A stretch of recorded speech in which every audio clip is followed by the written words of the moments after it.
Are you experiencing anterior shoulder pain after your runs? Well, I'm gonna tell you exactly why it happens and how to fix it. Coming up.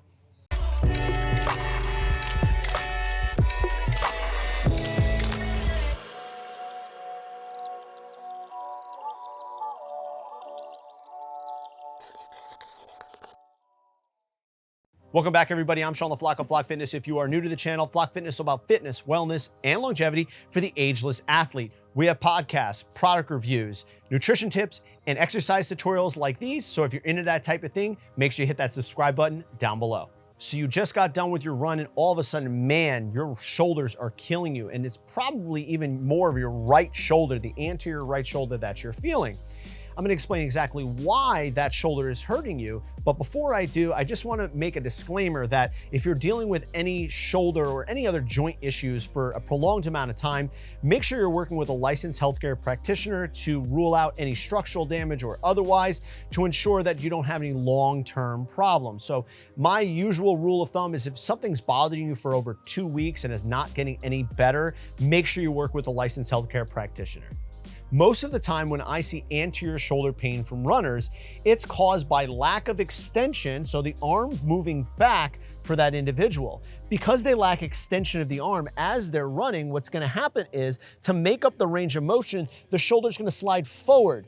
That allows you to get the range of motion, but you're gonna be pressing through the anterior structures of the shoulder, the biceps tendon, the anterior capsule, and those structures really aren't made to have repetitive force on them for something like running. Now you may be saying to yourself, oh, okay, so I lack extension, I just gotta stretch this more. Well, not so fast. We have to address the mechanics of your rib cage before you do anything else. And what's most likely happening is you have a depressed chest wall and your actual expansion of your upper chest is limited.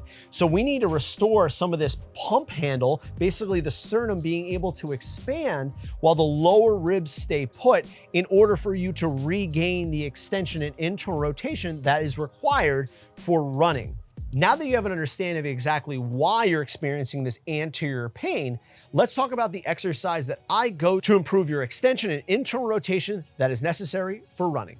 Before we get started with the exercise, I want you to test out your range of motion on your affected side.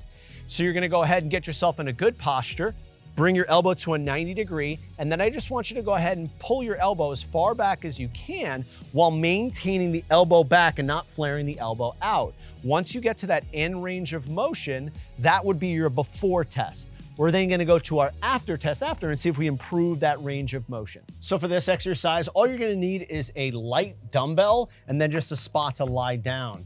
How this is gonna work, we're gonna start off by getting yourself into a hook-lying position. So your hip is gonna be bent and your knees are gonna be bent with your feet flat on the floor. This is similar to what you would do for something like a glute bridge. You're gonna have a head in a relaxed position. The first thing we're gonna do is work on scooping the hips or posteriorly tilting the hips. We wanna keep the lower abs very quiet here. So what I like to think about is either my belt buckle coming toward my face or my back pockets being pulled back down, while also keeping your lower abs nice and relaxed. So there's a tendency to kind of use your lower abs to try and scoop your hips. It's very subtle. So you take a breath in, and then you're just gonna tuck your hips. That ensures that the pelvis is in a nice neutral position. From here, you're gonna go ahead and pull the opposite leg in toward the affected side. That knee is me driving in toward your chest. You're gonna tuck your hips and keep them tucked the entire time. Then you're gonna place your kettlebell or your dumbbell in the opposite hand. You're gonna ensure that the hand is reaching straight toward the sky or the ceiling and not up over your head as you do this. The opposite arm is gonna be down to your side. You're gonna tuck your hips and then you're gonna inhale, reaching the dumbbell toward the sky as you silently inhale through your nose. You should feel an expansion through your anterior chest and in your upper back. As you exhale, you're gonna continue to push the dumbbell away from you.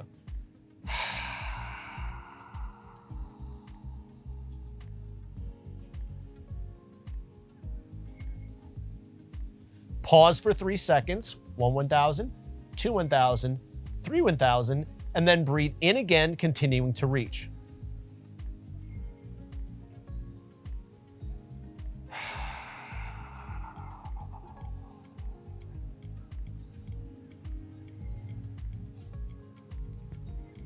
Let's talk about a few things that tend to go wrong during this exercise. First thing is that the reach tends to be from the anterior shoulder, and it's actually not from that upper back and wrapping around the rib cage. So what you want to think about, and what I like to think about, is this reach almost comes from the shoulder blade reaching around the rib cage, pushing yourself away from the dumbbell, not your shoulder coming forward and dumping you into that anterior position. That if you're feeling like your front of your shoulder is doing the work, or you're feeling a lot of tension through the front of your shoulder and pec, it's probably because you are using your pecs to get the dumbbell away from you. So instead, really focus on the area underneath the shoulder blade doing the reaching. And in the beginning, it's not gonna feel like a ton of range of motion. The breath is actually gonna open up the range of motion for you. So I tuck my hips, knee into chest, I breathe in, and I almost think about driving my pinky away instead of this. So I'm not feeling that anterior shoulder as I do this. The second thing is not taking your time on the breath and rushing the breath. The breath drives this movement. So if you're not breathing properly, you're not gonna get the best benefit, and you're especially not gonna feel your abs, what you really do wanna feel during this exercise. So it's a silent inhale through your nose with the tongue on the roof of your mouth.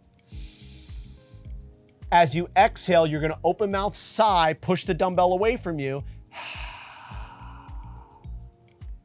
And you're almost gonna think about trying to get to 10 seconds on that sigh.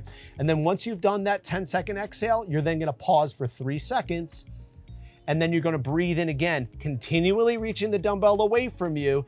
That's gonna ensure that your abs stay on, and you're gonna feel that stretch to the upper back and expansion to that anterior chest wall. I like to do this exercise for 2 sets of 5 breaths per side before my workouts and after my workouts to ensure that I'm improving my range of motion. This is a very simple exercise that doesn't require a lot of equipment. You can even use a water bottle if you're really in a pinch.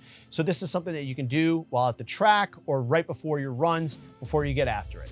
I know this exercise is gonna improve that shoulder range of motion and make running more pain-free and fun again. If you like this video or you learned something, hit that like button down below. And while you're there, hit the subscribe button so you can stay up to date on all of our latest content.